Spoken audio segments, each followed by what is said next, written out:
After solving most of our external problems, we return back to the old timeless problems. How do I be happy? How do I find my tribe? How do I find fulfilling work? How do I stay fit? What is the purpose of life? And how do I avoid mental issues? And to escape this, people get addicts and later on are faced with crippling anxiety as to what their life could have been. And of course, the answer is very subjective to all of us, but fret not, let's figure it out together. This is Ikigai, the Japanese formula for happiness. So they both landed and took the taxi. Rahul and Arjun reached Okinawa, a place which has the highest number of people above the age of 100. Oh wait, let me rewind the story. Rahul was born in a small town in India. Growing up, he was smart in academics and had a loving family, and he was set to live a peaceful, happy life.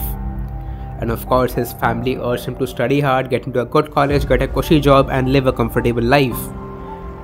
In class 10th, he scored 83.6% in boards, and his family wanted him to get into science stream, but he got commerce. And he, devoid of self-awareness, was put into the illusion that he wanted the same. Fast forward 7 years, he became a consultant, had a cushy job, a good family, owns a dream house, a SUV, a comfortable life, and yet, he wasn't happy. He felt as if something was missing. Externally, everything was set, everyone in his family praised him, in fact, they even asked the children to be like him.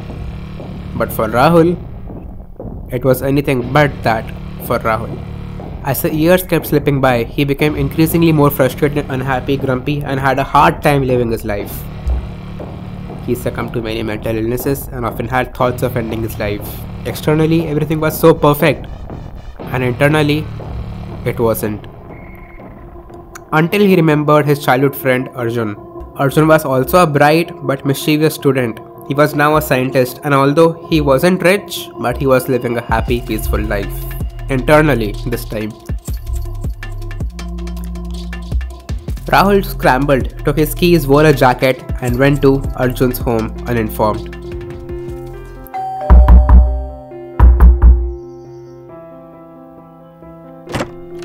The door opens. After the initial small talk and their days of nostalgia, Rahul let out. Arjun, I'm doing well financially. I have a good social status too. I have a cushy job, a loving family, but yet, something seems missing. I'm not happy. At this, Arjun smirked. Rahul, next week, let's go to a village in Japan. Get ready and pack everything up. I'll book the tickets. And off they went. Upon landing, he came to know the most number of people over the age of 100 lived in Okinawa, a village in Japan. Whenever asked about their life happiness levels, they always said, I'm very peaceful and happy. And no, they weren't bankers or entrepreneurs or corporate CEOs. In fact, most of them were doing very basic jobs. And no, they weren't doing drugs as well. When asked for the secret, they said one word, Ikigai. Now what does this mean? It translates to a reason for being. It is a culmination of 4 components and you need all 4 to feel perfectly happy. The first one is what you love to do. Scientists call it the flow state. Everything else, all tension, worry, responsibilities fade. It's only you and the task, which is 1. It takes us in the feeling of bliss. This can be drawing, playing, singing, art, reading. It could be anything.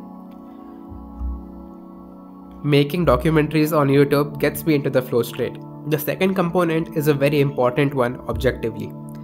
It's something that the world needs. Human psychology is set up in such a way that we look for feeling of importance and acknowledgement.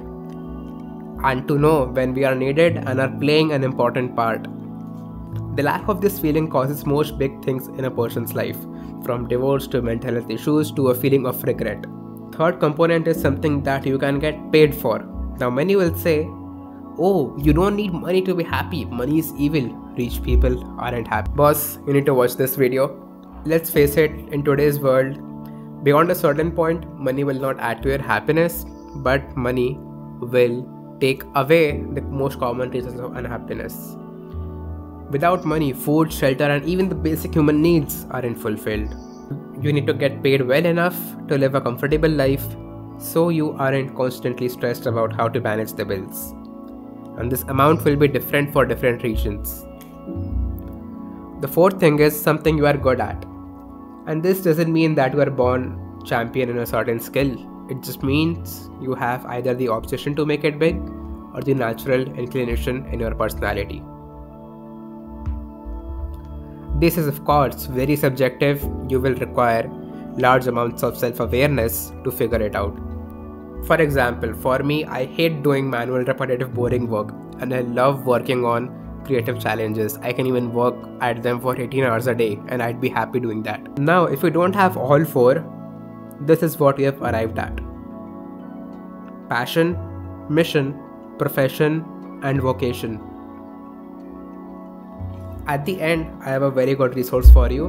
Well, personally, I'm 19 and most people start thinking about what they want to do with their lives when they turn about 22 or 23.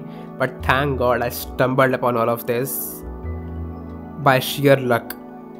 It was, many blessings in disguise working together. And safe to say, I think I found my Ikigai, and it's not making YouTube videos, it's something different, which might be revealed in a couple of weeks. Now, there are many reasons why people don't achieve Ikigai. There are many common social reasons, but the most common trap is sticking to the zone of excellence instead of zone of genius or Ikigai. And wait, I encourage all of you to read the book Ikigai. It's a phenomenal book, and it includes many more things which lead to a happier life, not just this professional thing, but many more important things. And plus, it's a very small book. You can read it in 2-3 hours in one sitting. In the end, I will leave you with just one story from Mahabharata. When the Pandavas were sentenced to Vanvas, or exile in the forest, they asked God Krishna, how will people live their lives in Kali Yuga? By the way, we are living in Kali Yuga.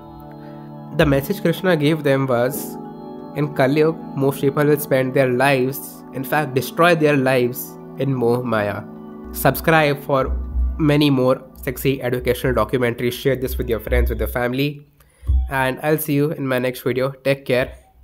Bye bye.